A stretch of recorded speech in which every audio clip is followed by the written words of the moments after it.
Hello, I'm Gabe Kavanagh, the National President and Board Chair of Amnesty Australia. I'm excited to tell you about some of the progress we've made over the past 12 months toward our 2020 vision. We've set ourselves a challenging and ambitious human rights agenda, and in the current global climate, we are needed more than ever, and the progress we're making shows that we're on the right track. Our first 2020 goal is demonstrating human rights wins on priority campaigns. We've had a number of incredible wins in our Community's Everything campaign.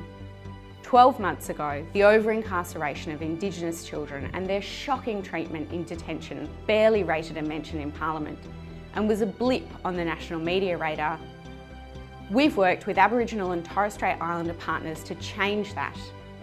This issue is now front and centre of the government's Indigenous Affairs agenda, and leaders at all levels have committed to reducing the over-representation of Indigenous young people in the system. Amnesty supporters, members, activists and groups have been at the forefront of this shift by organising to change the tough on crime narrative in our communities. There's still a long way to go, particularly in places like Victoria, where we've seen some concerning developments in this past year. But across Australia, we're making a real difference in children's lives. Activists are continuing the important fight to protect the rights of refugees and people seeking asylum. This is certainly an uphill battle, but amongst the toxic and political debate, we are inching towards an end to offshore processing. Our research and campaigning has proven that Australia's system of offshore detention is abusive, and behind closed doors, the government knows it.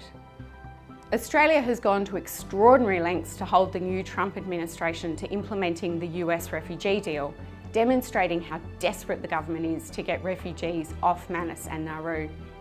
The tireless work of grassroots Amnesty activists in this campaign has been nothing short of inspirational. You've hit the streets, you've turned up at MPs' offices, and you've shown solidarity with the courageous people Australia has held captive and turned away. We'll need your support to persuade our politicians and the wider community that there are safe alternatives to Australia's abusive refugee policies, and that's how we'll win this campaign.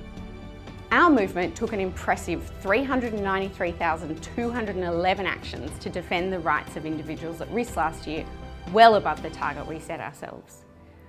About a third of these came from our annual Right for Rights letter writing campaign, which continues to go from strength to strength. The Individuals at Rights program is making a real impact in people's lives, defending them from injustice and wrongful imprisonment.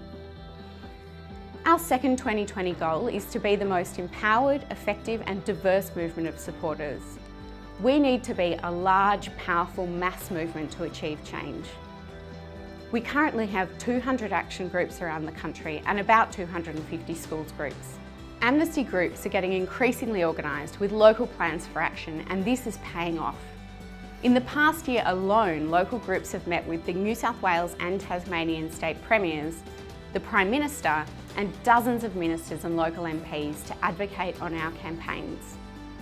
We know these meetings have been pivotal in changing our leaders' minds. We have around 1,600 highly engaged activists who are potential and developing leaders.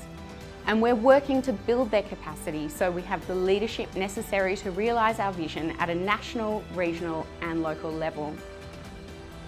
Our third 2020 goal is to inspire people to increase their commitment and support. We want people to have a strong and long-lasting relationship with AIA, and we need to invest in new and innovative ways of fundraising strategies if we're to continue to grow and make a difference around the world. I recently visited the Philippines Amnesty section and was reminded just how important our fundraising is to the wider Amnesty movement.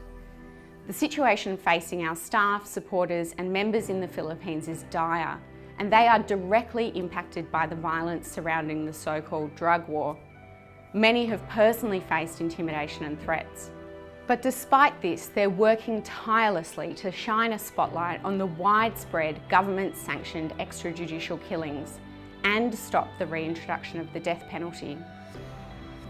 For a section of only 12 staff and 12,000 supporters, what they've achieved is incredibly impressive. We are able to support this critical work by providing funding that goes to staff, office space and activism resources. The importance of the funding we provide to the international movement and other Amnesty sections cannot be understated. I want to thank each and every one of our members, activists, donors and supporters. With millions of other people from around the world, we stand against human rights abuses to make the world a better, safer, freer place. This will be a challenging journey, but the progress and wins we've achieved in the past year demonstrate that together we are having a significant human rights impact here and around the world. Thank you for all your support, and I look forward to continuing the journey with you.